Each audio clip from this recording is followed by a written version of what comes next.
Hello friends नमस्कार। आशा करछि आपण माने बहुत भल थे खुशी थे। आज ना आम गाँ के ओट गोटे आसीला सांग मैंने हेतला भिडियोटे आपण मान पोस्ट करे आपण मैंने भी एंजॉय करन देखन इटा ओट यहाँ आसीचे आमर पाखे आमर गाँ के आसीचे आम बुली आसलु आमर पढ़ाड़े ओट देखन इटा पूरा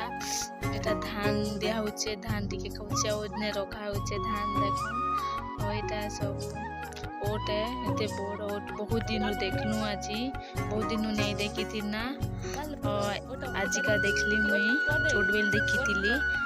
देखो नीता मोर गाँव रास्ता है आपण मन को जदि छोटिया वीडियोटा भल लगे please like share comment subscribe करन सांगने और एंजॉय करन और रहूची सांग माने बाय